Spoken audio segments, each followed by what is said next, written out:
What if you could stop chasing weekend guests and start earning consistent income 1 month at a time? Hi, I'm Vivian Yip, host, investor, and founder of crewhomes.com and the Hestia certification. And I believe there's a better way to build wealth through real estate.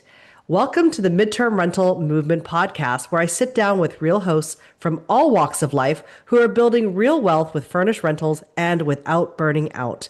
You'll hear how they got started, where they invest, and how they've made the shift from Airbnb stress to sustainable, scalable income. Whether you're a short-term host tired of cleaning every weekend or a busy professional looking for a smarter income stream, this podcast is your blueprint. Ready to join the movement? Subscribe now. And if you've got a great fully furnished home, list it for free at crewhomes.com. That's CRUhomes.com. Because real freedom starts with real income 1 month at a time. This is why the pros don't rely on Airbnb alone. If you're still only using Airbnb or VRBO without any software connected, you are putting your entire business at risk, especially if you're hosting extended stays, because at that point, you're not just offering vacation rentals anymore. You could be creating tenancy issues without even knowing it. And if you're not collecting signatures on your innkeeper agreement, you are wide open. That's why I use API connected software like Journey. It automates everything from messaging and calendar sync to the check-in process, deposits, and yes, even getting that innkeeper agreement signed automatically before every guest arrives. My cleaners get scheduled without me lifting a finger. Guests check in, pay, sign, and get support, all without me being glued to my phone. Use my link below to get your free demo appointment with Journey. And if you use my link, you'll get access to a special insider program with no onboarding fees, no property listing minimums, just simple automation that protects your business and saves your sanity. Go pro, go automated. Click the link and schedule your demo now. Hi, everyone. Today, I have the very special opportunity to interview Tíbault Masson from PriceLabs. And we have a very interesting topic, super relevant to many, many hosts that are just getting started or have been in the business for a while. But before we dive into that, let's have you introduce yourself. Why don't you tell us a little bit about you and how you have been trailblazing in the short-term rental space for decades? Oh, wow. Look at that coming from you. Thanks a lot. Hello, everyone. Hello, Vivian. Thank you for having me on the show. Appreciate that. So I'm Tíbault. As you can hear from my name and my accent, I'm French, but I actually live in Netherlands. And I'm the head of product marketing for the world for PriceLabs. And PriceLabs basically is a dynamic pricing and revenue management platform. We help you increase revenue, get more insights about what's happening in the market. That's what we do. And I've been in the short-term rental industry for 20 years, at least. I'm cheating a bit more than that. I have had properties in Indonesia, in the Caribbean. I was always a remote host, and I lived some years in the US as well. And then I moved to Booking.com, to the headquarters, which is located in Amsterdam. I didn't know. I thought they were British or German. I'm like, okay, I'm Amsterdam, why not? And I got married. We have 2 kids. That's why I'm still in the Netherlands. In just in a few words, yeah. That's me. Isn't that how it always works out? That's great. What a great story.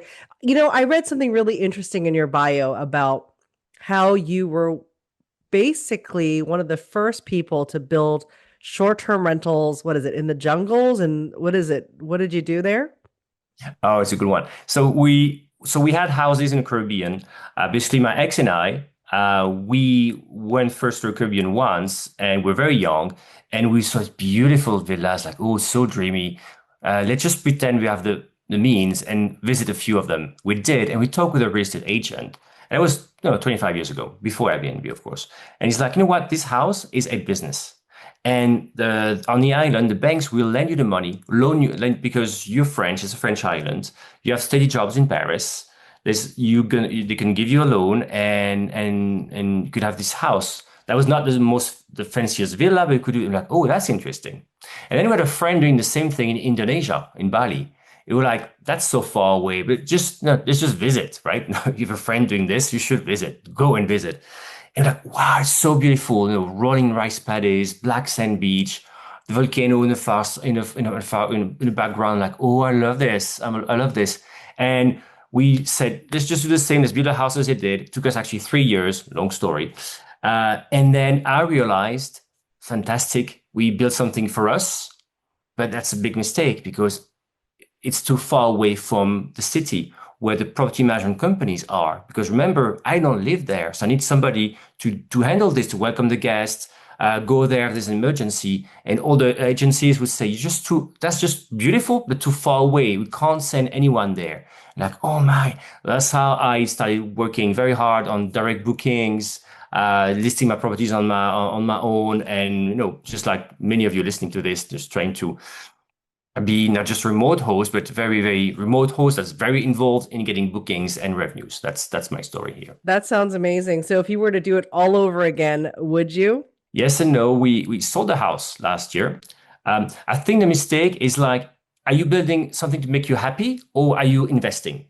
Hmm. If you can be both, it's fantastic. Here, I was really building something for me and not thinking quite about the market. And obviously, I work for a company that's all about market data and stuff. It was more from my heart than from my brain. So, I would probably I don't know if it's hard to say. I was very happy there. I'm very happy we sold it.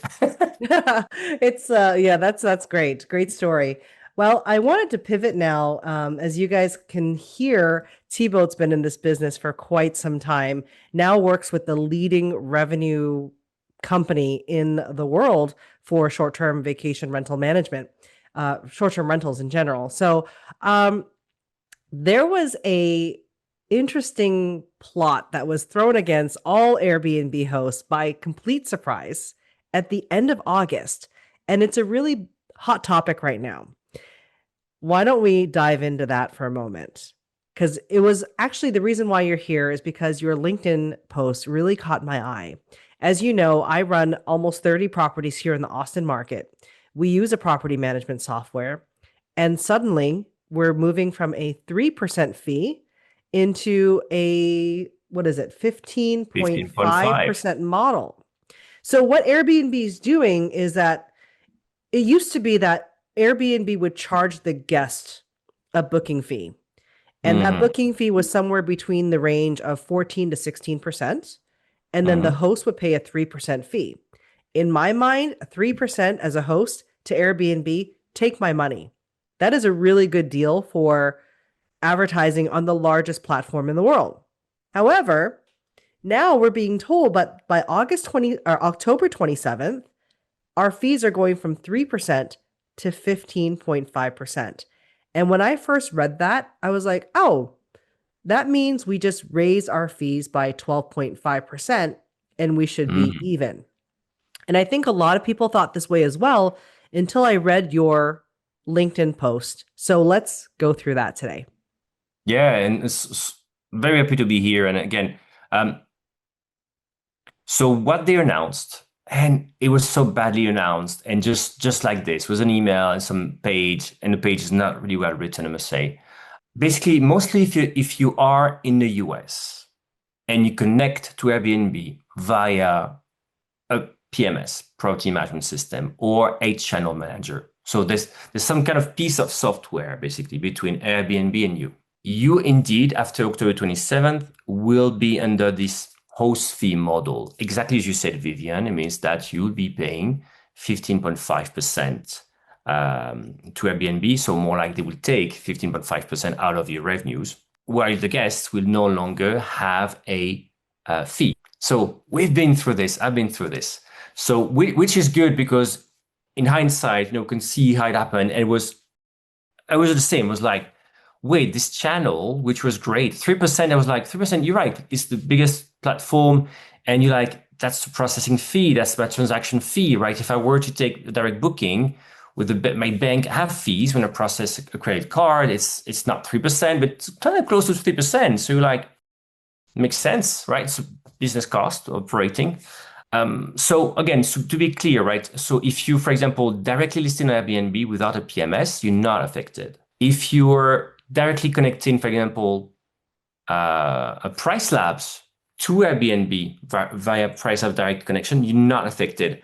I'm saying this because it's not very clear, right? So the software is only if it's a PMS or a channel manager. If you're not using this and only use PriceLabs directly on Airbnb, you're not affected because to your point, since August, we had flooding of questions, right? So I'm trying first to set the landscape. So Wait, hold on though. I heard this. I mean, go ahead. PriceLabs has two different methods of working with them, right?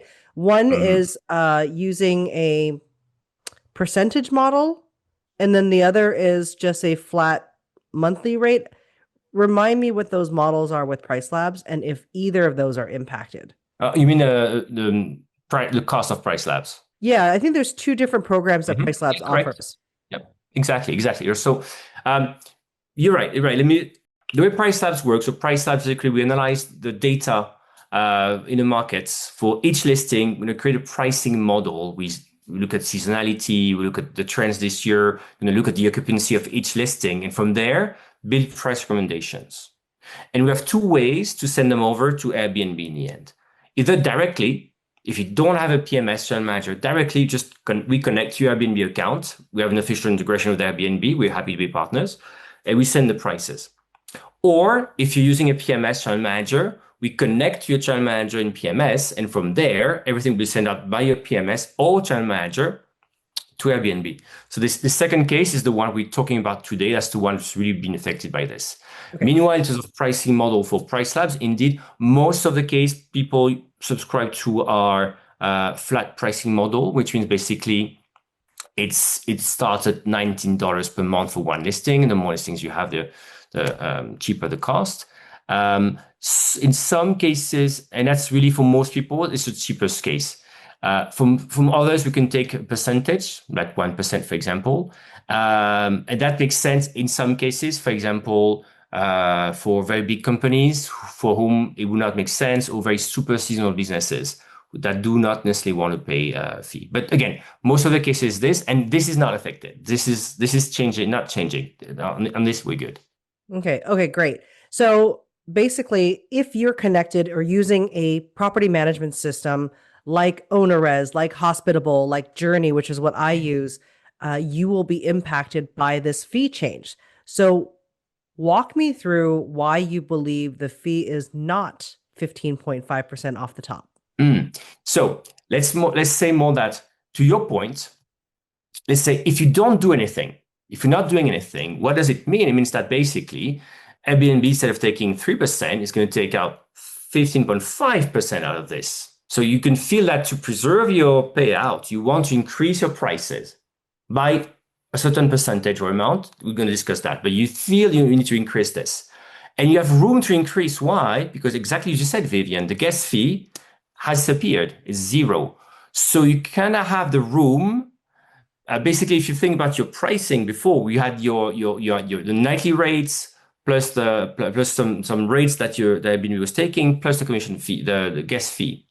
This guest fee, which was 12 to 14%, has disappeared. So you can now increase sort of your prices by that amount in a way to make up for the prices you had before, right? You can still, for example, if your net price totally charged whole super guest fee is $120, you can still try to come back at $120, for example, and it should not be too different for the guest, and you can preserve your payout. So there's a way to increase this. And there's several ways to do this and many wrong ways. And it's tricky. And that's why we're here. And it's not, well, I want to, again, do not be condescending on this. I don't want to sound condescending because it's hard. It's tricky. Yeah? That's why some people are like, I don't understand. What you have to understand first is that you can increase your prices. Again, I want to make it very, very clear. You can increase your prices because, again, the guest fee is appearing. So you have room to increase your prices. Second, I want to go something else as well, is that, yes, some people are still under the 3% model, right? That's true. But they have the guest fee, right? And nowadays, when people start searching on Airbnb, they see the fully loaded price with all the fees in, right? So no matter which model, that doesn't matter. They will see the guest fee, for example, fully loaded at the beginning of the search. So you're fine. You're not losing on competition. So again, there's room for you to increase. So this being established, hopefully, by how much? What's interesting is that the host fee Airbnb was taking, that was 3% in the past, right? There was a cost to it. And what we see at PriceLabs, that a lot of people, what they do, they have their prices generated by PriceLabs, sent out to their PMS, or they set a price in their PMS. And then on different channels, they put what we call a markup, right? Something, a percentage that's making up for the commission. For example, let's imagine Airbnb is taking 15%. I will put a markup here to make up for Airbnb, for Booking.com's cost. My cost on Vrbo is 8%. I will make it up, right? So I put a different markup each time to make it up. What is a bit tricky is that actually many people were not putting any markup before for Airbnb because like 3%, like 3%. If you have a business, at the end of the year it's a lot of money. But sometimes and actually even there the rate to get it right, it's not because Airbnb is taking 15.5% from your payout, right? But it does not mean you should be putting 15.5% as a markup. The math is a bit more complicated. I won't get into this, but believe me, it's actually 18.34% you need to put in your markup here in your PMS.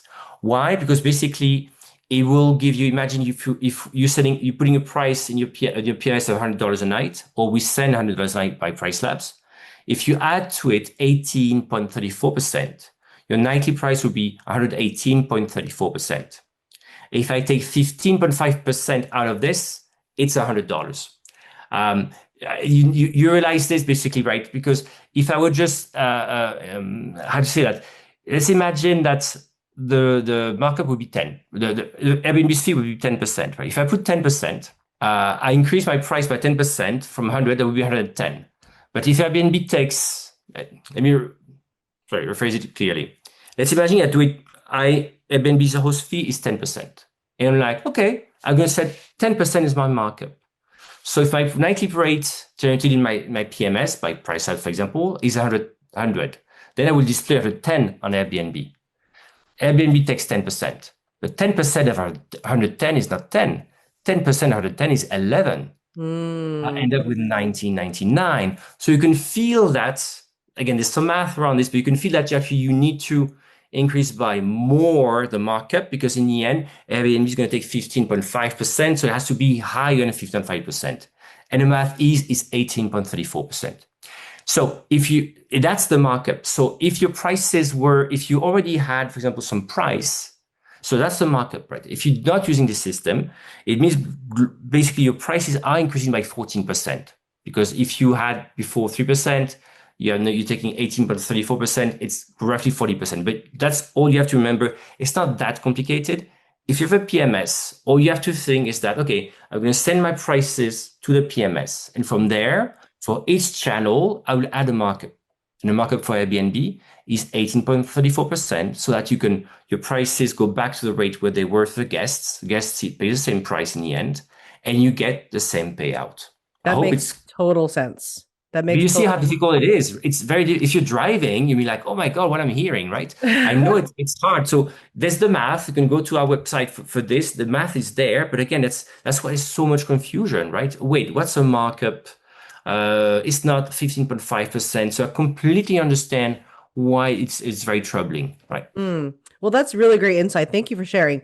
I do have a question though. Do you know so it says here that new host accounts will also be impacted by the 15.5% fee structure if they use a PMS. But it's also saying that hosts that are not connected to a PMS will be impacted by December 1st. I'm hearing yes and no. If you've got a rental, whether it's short-term, mid-term, or long-term, you need a solid insurance policy that's actually made for landlords. I use Steadily because it's fast, digital, and built for real estate investors just like us. No long phone calls, no back and forth, just a clean, modern way to get coverage. You can get a quote in under 2 minutes with Steadily.com. Again, that's Steadily.com, modern insurance for modern hosts. Check out the link below to get your quote today. That's the bit that's so badly written. So basically, imagine you have a page where Airbnb is explaining their fee. The first one, they have something called split fee, right? And split fee is the 3% for host fee and 12 to 14% guest fee. This is staying, and they clearly say this on their page. They're saying though, then they talk about the host fee. You're right. It's exactly where they say something's happening on December 1st, which means that basically anybody who was under that model goes to 15.5. So split fee is not disappearing, but some people, for example, were under that model, even though they were not using a PMS or a channel manager. For some reason, they were already under that model. Because what's important as well to understand is that for the rest of the world, for example, for me, I was already under the host fee model, but at 15%. So in my case, I'm increasing to 15.5%, right? So the rest of the world is also affected. And by the way, if you are listening to this not in the US, you think I'm good, don't do anything. Again, 0.5%, that's a lot of money in the end of the year. Do increase your markup, and markup again is 18.34% in a PMS. So you need to act as well, even if you are, it's only increasing by 0.5%. Yeah. So So, we should be good. Split fee yeah. should be staying. That's the thing. It's badly written, I think. Okay. So split fee is staying, and that will be for not PMS connected hosts. So your average Correct. mom and pop shop doesn't have more than Yes. one or two listings. They're still going to have the split fee. I understand that Europe went through this change in 2019. And what do you think? Hindsight's 2020. We're so lucky to have you here because you've already been through that. What do you think is going to make or break a host with this new fee structure? So this is possible. They did it in the US because, again, since April, Airbnb displays by default the fully loaded price with all the fees, which again makes it that regardless of which model you're under, all the fees, whether just host fee 15.5% or host fee plus guest fee, everything is displayed when people start searching. So you're on the same footing as the others, right? This kind of rule of displaying fully loaded price in Europe, we have this for 20 years because it's by law. The European Union makes it mandatory. And not only in Europe, for example, it's a fully loaded price with fees and taxes. I mean, if you've been to Europe, you know how it is. You see some price, you pay the price. When I go to the US, I'm like, oh my God, I see the price and sales tax. Yeah. So this notion of fully loaded price, it's something that's basically part of consumer law. So we had it. So it means that for us, it was okay because again, it was a fully loaded price. For me, it was just a shift into, okay, now I need to make up for this. I need to increase my rates and I'll be fine. So we were fine. We were just fine, right? It's just that some property managers, mostly, didn't react fast enough Hmm. to say, oh, I need to make it up. So some of them, but they after a month, they noticed it. When we're starting getting the payouts, like, oh my God, the payout has really gone down because they didn't act enough to, again, increase their nightly rates to make up for that thing. That's what we saw. But again, most people were okay with that. It's fine. Good. That's positive news. So I admit to walking around with rose-colored lenses because I have this a positive view on why people are doing things the way that they're doing it. And I see it in a couple of ways. If you are a host using a property management software, you are now going to look better from a consumer perspective because the consumer is going to see your property versus a mom and pop property. Your property is going to have no fees. So maybe your property is $150 a night with no Mhm. fees, and their property is $135 a night plus a whole bunch of fees, whatever that number math is.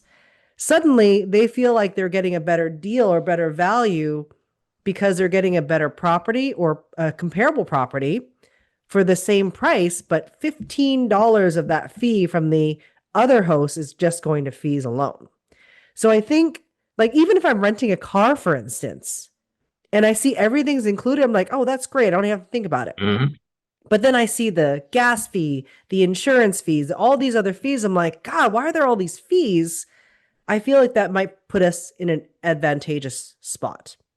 I agree with you. And I worked for 5 years at Booking.com. And Booking.com's model has always been 15% commission taken from the host, always. Um, and we did experiment. Booking.com is very famous for doing a lot of experiments on their websites.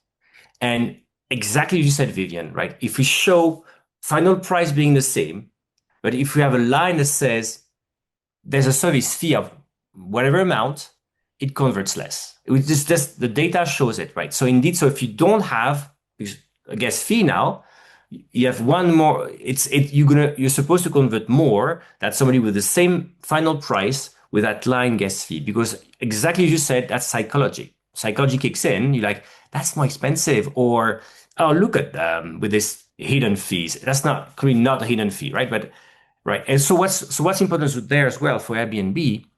Airbnb had a problem because people find Airbnb expensive. So suddenly, if something is expensive, it's not Airbnb's fault. It's you, property manager, because you increase your prices, right? So Mhm. us. So it's kind of interesting. So it also makes Airbnb look cheaper in a way or less greedy towards consumers because of course we know now because of the math we did, it's not true. They're paying for this, right? In the nightly rates we increased. But that's also interesting to the psychology. That's really well done. Do you think that it would be like come October 27th, would it be advantageous for me to change my listing title to say no fees? I think you have something such as no hidden fees is always good.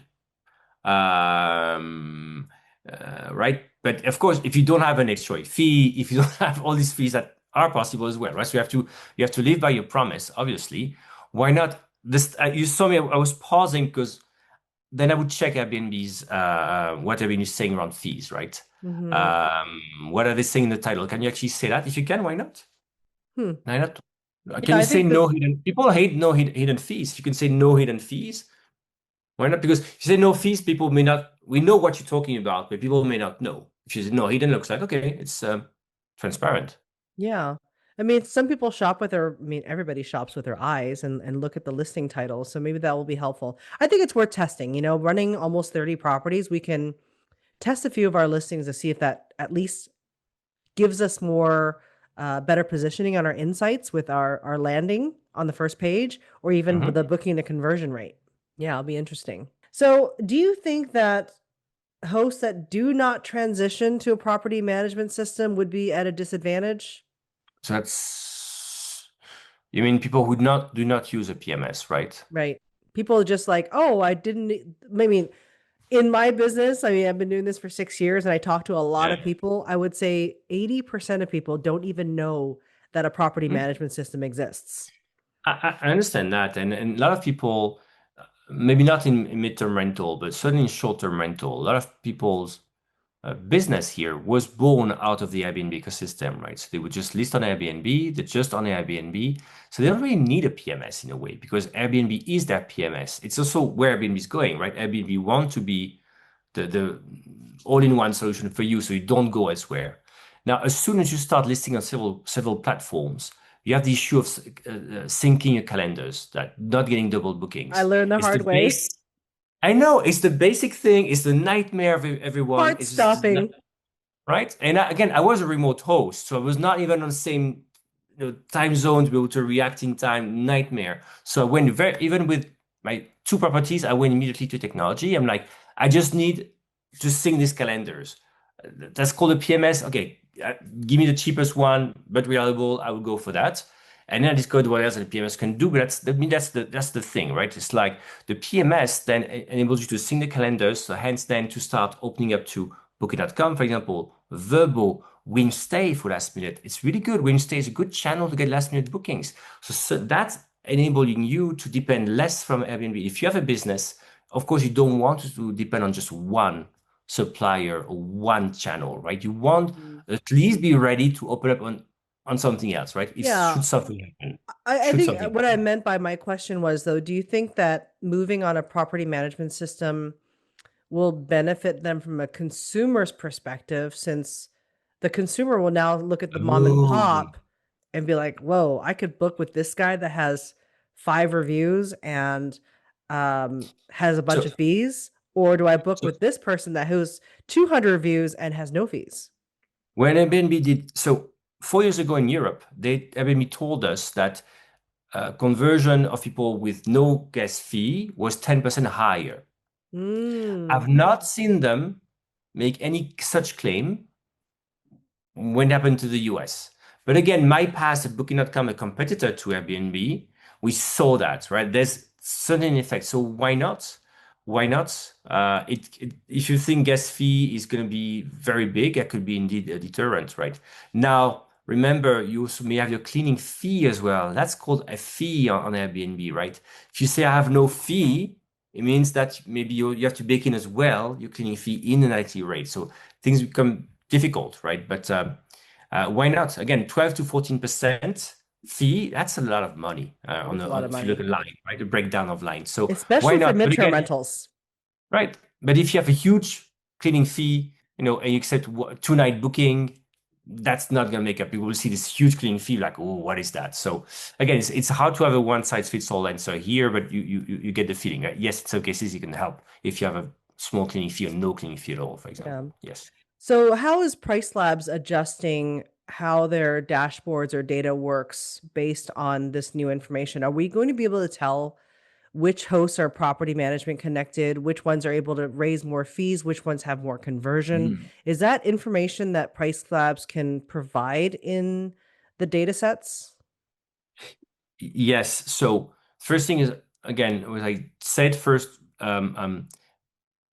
in a way, PriceLab doesn't change anything. We're still doing our pricing recommendations, setting the prices, because it's in a PMS that you're going to add these markups. Yet, exactly you said, Vivian, we also provide analytics. So analytics enable you to see the market, see what your competitors are up to. And already in our system, we're already displaying for when you pick your competitors, you have a competitor calendar, you have a map, you can pick competitors. For each competitor, we show you, for example, the amount of cleaning fee they're charging. And we Mhm. show you as well under which model they are, host fee model or split fee model. We show you that because indeed, when you're competing, that's key information, right? That's key information. So we really show that. So it means as well when we are calculating the prices, we know what's a nightly rate and what's a fee. We can see this. So we know that our job is to price nightly rates basically. But if we show the competition, we have to show nightly rate plus at least cleaning fee and guest fee if there's any. So you're showing guest fee right now in the analytics? Yeah, yeah, we are in a neighborhood data, which is Oh, for each okay. listing, not in the market dashboard. Hmm. Market dashboard, what you will see, so market dashboard is more like an overview of the market, and neighborhood data is a view around your listing for each of them. And market dashboard will give you, for example, some kind of aggregate data which could tell you on in this market, that's how much on average people, what's the average amount of cleaning fee and how many people are, taking zero cleaning fee. You have this. I don't think you have the detail of the actual amount of cleaning fee per listing in Market Dashboard, but I may be mistaken. But for In sure, market you can see dashboard, the it's view data. there. In market Okay, dashboard, there I we can go. tell. Yeah. There Yeah. we go. There we go. But not Amazing. not the host fee and guest fee. Host fee and guest fee is certainly in model is in neighborhood data. Okay, I'm gonna have to ask David Veers for another tutorial on that. Well, everyone, thank you so much for joining us today. That was super insightful. I think that when Airbnb announced this new fee structure, the world Airbnb hosts were going nuts over it. Like, what does this mean? I'm gonna get off the platform. Let's be Yeah. realistic here. I don't love Airbnb just as much as the next person, right? I try to do direct bookings as well. But the fact is, Airbnb has invested billions of dollars to be the face of online travel reservations. And there's no way around it unless you get kicked off. Let's hopefully that never happens. But here's the thing, um, Airbnb is going to be around for a while. And people are using it for short term rentals, people are using it for midterm rentals. And you just have to stay up to date on how to stay on top of their algorithm, how to price correctly so you're making money, and how to use pricing tools like PriceLabs to help you stand out from the competition. Exactly right. Listen to the right podcasts because you do need information. To your point, we're also busy, right? So you need just a few good sources, but listen to them and make sure you didn't take action after you heard the information. It's so important. I completely agree with you.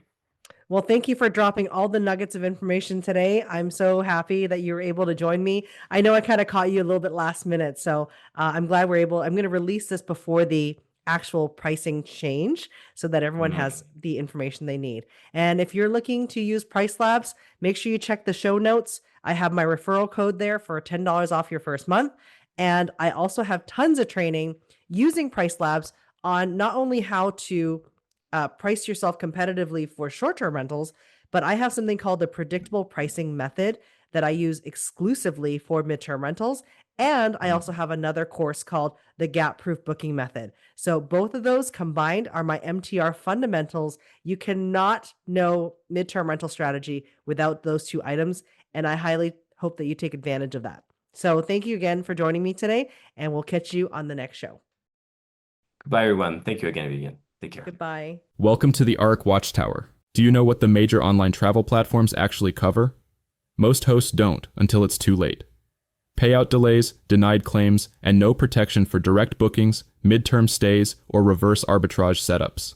That's why there's ARC Watchtower, with up to $50,000 in damage protection and $1 million in liability coverage for every stay on every platform. It's automated, platform agnostic, and built for today's operators, from short-term hosts to midterm rental pros and reverse arbitrage managers placing insurance or corporate guests. Sign up today in 60 seconds. No forms, no gaps, just real protection.